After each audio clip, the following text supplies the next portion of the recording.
Captain James Lawson had flown hundreds of planes through the calmest skies and the most violent storms. But tonight was different. The air felt heavier than it ever had, like a strange tension hovering just beyond his control. As the plane cruised smoothly at 35,000 feet, a sinking feeling settled deep within his gut, a feeling he couldn't shake, no matter how hard he tried. Flight 767C had been taking its passengers through a standard flight path from New York to Los Angeles, no different from any other of the hundreds James had flown in his career. The night had begun like any other, quiet, peaceful. Yet, despite everything feeling normal, James knew that something wasn't right. He couldn't explain it. Maybe it was the unusually dense clouds gathering on the horizon, or the inexplicable shift in the atmosphere that only seasoned pilots could sense. Either way, James wasn't feeling as calm as he wanted to appear. "Everything looks good, Captain," Matt, his co-pilot, said, leaning over the instrument panel. His voice, as always, was smooth and calm. But James noticed the subtle tension in his posture, the same uneasy energy that clung to the air. "Good," James replied with a forced smile, though his gaze was fixed on the weather radar. Something was coming, something unexpected. The screen showed a small but fast-moving storm cloud brewing on the horizon. Nothing too major, the kind of thing they could avoid with a slight course adjustment. But that instinct the one pilots rarely talk about was gnawing at James. He couldn't put his finger on it. But he sensed that this flight wouldn't end like the others. And it terrified him. It was then that he thought of Ben, his son, the boy who had been his world since his wife's tragic passing. A single father, James had raised Ben alone since he was just a toddler. His wife, Claire, had died in a car accident, leaving James to pick up the pieces and become both mother and father to his son. His job as a commercial pilot often kept him away from home for long stretches, and he'd always regretted not being there more for Ben. Every time he kissed his son goodnight, or said goodbye before a flight, there was a lump in his throat and ache that lingered in his chest. James had promised himself he would make it home as often as he could. But it wasn't always enough. There were days when he missed out on Ben's recitals, or his baseball games, or those simple moments when a father should be there holding his son's hand as they crossed the street, comforting him during a nightmare. And now, at this very moment, as the plane soared smoothly through the sky, James thought of Ben lying in his bed, likely fast asleep, dreaming of the world outside. Ben had no idea that tonight would be different, that something might go wrong, that, perhaps, tonight he might not have his father to lean on anymore. James turned his attention to the instruments, and Matt was right.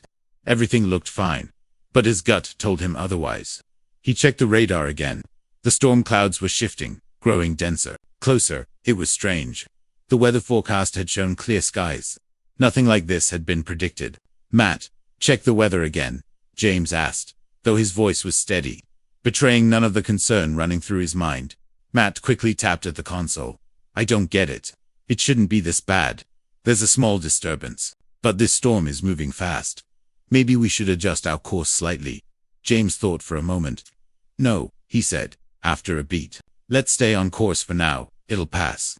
Matt nodded, but seemed unconvinced. "Understood, Captain." The plane remained steady, but the momentary tension in the cockpit didn't go unnoticed. James watched Matt, who had started looking back at the approaching storm clouds through the cockpit windows. It felt almost unnatural. The sky had gone dark so quickly. James had flown through storms before, but this felt different. It wasn't just the sudden shift in weather. It was the feeling in the air, the sense that something bad was about to happen. His mind wandered again to Ben. He thought of their last phone call before he boarded the plane. "I'll be back before you know it, buddy. Don't worry, I'll make it home." Ben had smiled through the phone, giving a small wave. He had said, "I'll miss you, Dad." But James could hear the exhaustion in his voice. He wasn't sure if his son truly understood how much he loved him. He wished he had more time to show it, to make up for all those nights he couldn't tuck him in or show up for school plays. He reached for his phone and opened the messages. His thumb hovered over the screen, and then he typed, "Ben, I love you. Please remember that no matter what happens, you'll always be my #1 priority. I'll always be here for you, no matter how far away I am." James quickly typed a final message, meant for when he got back. "I'll make it home soon. I'm sorry I missed so much. Please know I'm doing my best." He hit send, then quickly slid his phone back into the holder.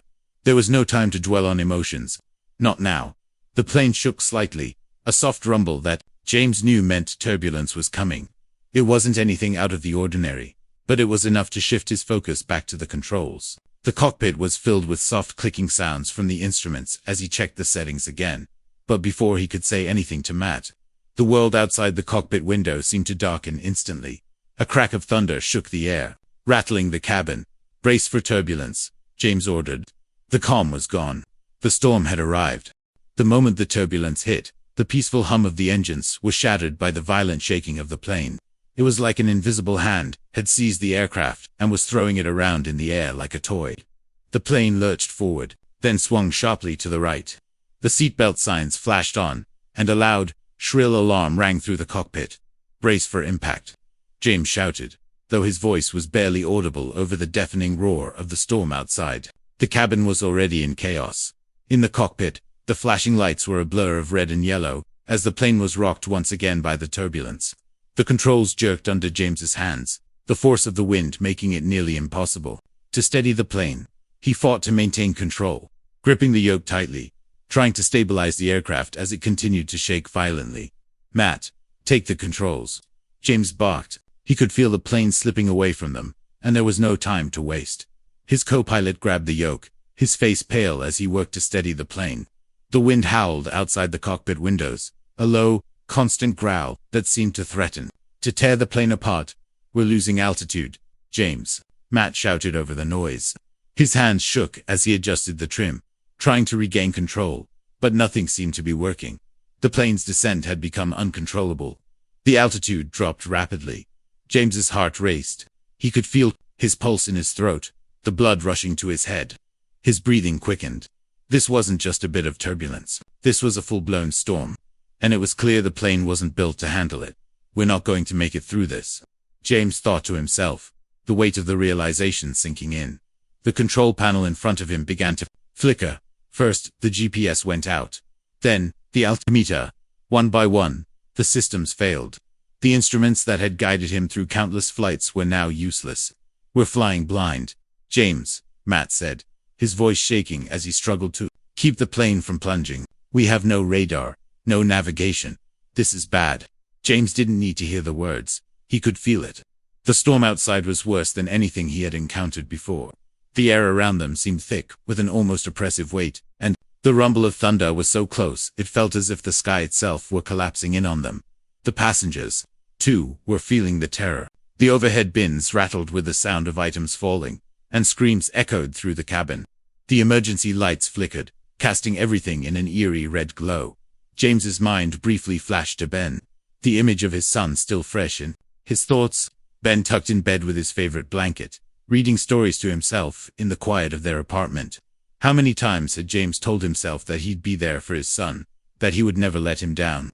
He had missed so many moments already, and now, it felt like time was slipping away from him. What would Ben think of him when he grew older? Would he remember the small, everyday moments, or only the father who was always gone? The storm outside grew worse by the second. The winds howled in an endless crescendo. The plane dropped again, this time sharply, and James felt his stomach lurch. He grabbed the seatbelt tightly, bracing himself. The feeling of helplessness was overwhelming. Matt was still struggling with the controls, but they were losing the battle. The plane pitched down again, the nose dipping lower. The shaking only increased in intensity, making it nearly impossible to think straight. "Matt, get us out of this. Do something." James's voice was raw with panic now. There was no hiding it. They had to get out of this storm. They had to find a way to bring the plane under control, or they wouldn't survive. "I'm trying, James, but the instruments are dead. We don't have control." James gripped the armrest in frustration. His mind raced, searching for something he could do, some last-minute maneuver to regain control. But every option felt useless. The storm was too powerful, the sky too hostile. He couldn't outrun it, couldn't escape its grip. Then, in the middle of the chaos, the plane did something that made James's blood run cold.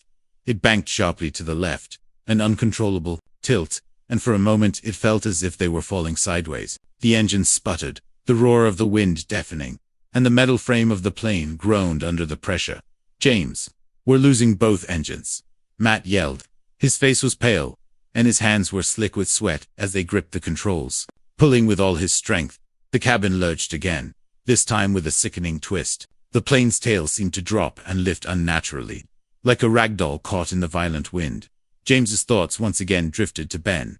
He wanted to hold his son, wanted to tell him how proud he was, how every choice he made, every moment of pain, was for the chance to give him a better life. He thought about the way Ben would rush to him, pulling at his sleeves for attention, desperate for one more story, one more hug. Would Ben ever know how much his father loved him? Would he be strong enough to face the world without him? James's fingers found the emergency radio, and with trembling hands, he managed to push the button, sending a desperate call into the storm. Mayday, Mayday, this is Flight 767C. We're experiencing total system failure. We need a... There was a brief crackle, and then silence. Nothing. No response. James's heart sank, as the realization hit him hard. There was no help coming. They were alone. The storm would be the end of them. The engines sputtered once more, a horrific sound that reverberated through the cockpit, and then fell silent. In that moment, everything seemed to freeze. The shaking of the plane, the screams of the passengers, the deafening storm outside. All of it became muffled, as if James was submerged in deep water. He closed his eyes for a brief moment, letting everything go. His thoughts focused entirely on Ben. "I love you, son," he whispered into the empty air of the cockpit. The plane shook with a terrifying force. The wind outside so fierce, it felt like the sky itself was trying to tear the aircraft apart. James gripped the edge of his seat, his knuckles white, as the rumble of the storm outside seemed to reverberate through his bones. The cockpit was now a symphony of alarms, the deafening screech of failing systems, the constant shrill of the proximity warning, and the howling of the wind that no human could control. In the midst of it all, a new sound, the sickening hum of engines stalling, cut through the chaos. "Matt, what the hell is happening?" James shouted over the din. Matt's face was pale, drenched with sweat, his eyes wide with panic. He was still fighting with the controls, desperately trying to steady the plane as it bucked and twisted under the pressure of the storm. "I can't keep it steady. James, we've lost the engines, both of them. The hydraulics are failing. The control surfaces won't respond." James's heart dropped into his stomach. He had seen failure before. He had flown through storms, mechanical issues, near collisions, but this was something entirely different. They weren't just fighting a storm. They were fighting the very laws of physics. The plane, once a marvel of human engineering, was now just a fragile piece of metal, caught in the grip of a wrathful nature. The aircraft lurched again, this time to the left, then the right, throwing James hard against the seat. He heard a terrible sound, like the tearing of metal coming from the wings. The entire structure of the plane seemed to groan under the pressure, and for a brief, terrifying moment, James thought he could feel the airframe twisting. His pulse quickened. "James, we're going down," Matt yelled, his voice breaking. His hands moved frantically, but it was as if the plane had a mind of its own, and it was determined to end this flight in the worst way possible. The realization hit James like a punch to the gut. There was no way out. The plane was doomed. They couldn't outrun the storm, and there were no airports nearby that could offer refuge. They were falling, and nothing they did seemed to matter. The storm outside, the storm within everything, was closing in on them. Chill crept up James's spine as he watched the altimeter, its readings now barely registering, and the horizon outside the cockpit window slowly tilted. The world had become an unrelenting blur of dark clouds and flashing lightning, a never-ending cycle of fear and chaos. It was in that moment, amid the noise and the violence, that James thought of his son again. Ben, the boy, had no idea what was happening, but in a way, James couldn't help but feel that Ben, wherever he was, would somehow sense that something was wrong. Maybe, just maybe, Ben would understand that this wasn't the life James had wanted for him. James had wanted to be there for every milestone, every moment of his son's life. And now, with the ground rushing up to meet them, he knew that he might never get that chance. James's fingers trembled as he reached for the emergency radio, his voice low but desperate. "Mayday, Mayday. This is Flight 767C. We are going down. Please help." His words were cut off by another deafening jolt as the plane nosedived again, the violent tremor shaking him to his very core. The radio sputtered, then fell silent. There was no help coming. There would be no hero to save them. It was just him, Matt, and the passengers helpless against the storm that had found them in the sky. The plane pitched forward, then banked to the left again, the angle so steep, it felt like they were flipping end over end. James's stomach lurched with the vertigo of it all. The warning lights were flashing red now in every instrument in the cockpit. The air pressure was dropping, and the oxygen masks deployed with a loud hiss, dangling uselessly above their heads. The hum of the oxygen system was the only thing that filled the air, a grim reminder of how little time they had left. Matt was fighting the controls with all his strength, but nothing worked. The plane's movements were erratic, its wings flapping like a bird in a storm, unable to find steady flight. James could feel his thoughts begin to slow. The overwhelming realization had settled into his bones. This was the end. He wasn't going to make it home. The thought was too unbearable to comprehend, and yet, it was the only truth left. For a brief moment, time seemed to stretch, as if the universe itself was acknowledging the finality of their situation. James's hands no longer gripped the controls. His fingers felt numb, like they belonged to someone else. The cockpit was spinning around him. The cabin, too, was in chaos. Screams and prayers reverberating through the thin walls of the plane. James closed his eyes, unable to fight it anymore. The crash was coming. The only thing left to do was accept it. He thought of Ben. He thought of the boy's small hands, the way his fingers would cling to him after a long day. He thought of Ben's laughter, the sound that had always filled their home, the sound that made every moment feel worth it. Ben, James whispered into the empty air, knowing it was the last time he would speak to his son. I love you. I always will. I tried, son. I tried my best to give you everything. Please forgive me for not being there enough. You're my world. There was no answer. Of course there wasn't. But in his mind, James could hear his son's voice. And that was enough. The world outside the window was nothing but a blur of darkness. The storm raged louder, faster, fiercer. The lightning split the sky like a knife, illuminating the hellish scene outside. James could feel the cold pressure of fear in his chest, as the wind screeched against the plane. It was the last thing he would ever feel, the final sound, the sound of wind and thunder. And his heartbreaking was the only thing left. The plane continued its descent into the abyss. The end had come, not with the dramatic crash that movies and stories so often portrayed, but with the quiet resignation of a man who had given everything he could to his son. Captain James Lawson knew there was no escaping the fate that awaited them. The finality of the moment settled in with a chilling clarity. The plane was falling, and there was nothing they could do to stop it. The nose of the plane dipped once more, the sharp descent taking them closer to the earth. The world outside the cockpit window was now a swirling mass of black clouds, jagged lightning, and tumultuous winds, a battlefield between the forces of nature and the fragility of human invention. The storm seemed to scream, pushing them down, faster, as if trying to swallow them whole. James's hands, which had once held the controls with confidence, now hung loosely at his sides. His mind was far from the instruments in front of him. It was with his son, always with Ben. He had tried, he had fought for every moment, for every second he could spend with Ben, but he knew now that it would never be enough. In the quiet moments before this storm, when he had sat in the cockpit alone, he had realized that he had missed so much. How many times had he promised Ben that he would be there? How many more school plays, baseball games, and first steps had he missed? James had been so consumed with providing for Ben that he had missed the very moments that mattered. I'm sorry, son, he whispered softly to himself, though he knew no one would hear it. I should have been there more. I love you more than words can ever say. The oxygen masks hung limp from their compartments, but there was no one to use them. The emergency lights flickered in the cabin, casting a haunting, red glow that only added to the growing sense of doom.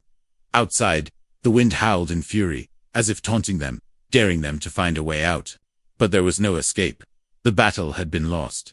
James's thoughts grew distant, his focus now fading. Everything around him, the violent shaking, the shrieking alarms, the uncontrollable descent became muffled, like the world was slipping into a dream.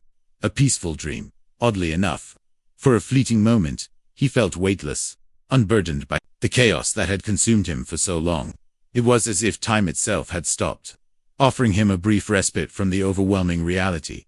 But there was no time for rest. The world outside was now pitch black. The lightning had stopped, and the thunder no longer rumbled. Everything was still. Everything was silent. The only noise left was the soft hiss of the emergency oxygen system, and the occasional snap of metal under pressure. James glanced at Matt, his co-pilot, whose face was contorted in pure fear.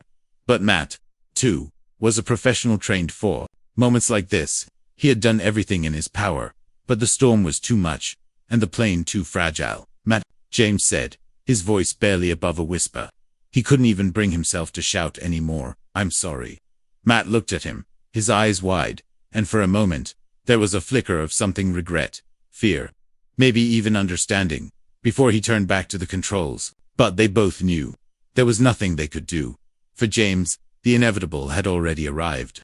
His body, once so capable of handling any challenge that came his way, now felt heavy, burdened by the weight of everything he had left behind. His career, his regrets, his promises to his son. It was all unraveling in this moment. And then, there was a moment of clarity, like an awakening. The plane, despite everything, was still flying. It was no longer a fight for control. It was no longer about saving the aircraft. It was about something else. Something much more profound. James thought of Ben again. He thought of the smile on his son's face, the warmth of his tiny hand gripping his finger, the sound of his voice calling for him from across the house. His son, who had no idea that his father was fighting for every breath of air, fighting to hold on to the fleeting moments of life. James's hand instinctively reached for the radio once again. It was all he had left: his voice. His last attempt to reach out to someone he loved. With a deep breath, he spoke, his voice steady but strained. "Ben, my son, if you ever get this, I want you to know that I love you. I'm sorry for not being there more, failed you in ways I can never make up for. But I hope you understand that every decision I made, every moment I was away, I did it for you. I did it because I love you. You are my heart, my world." The radio crackled faintly, the sound breaking through the silence.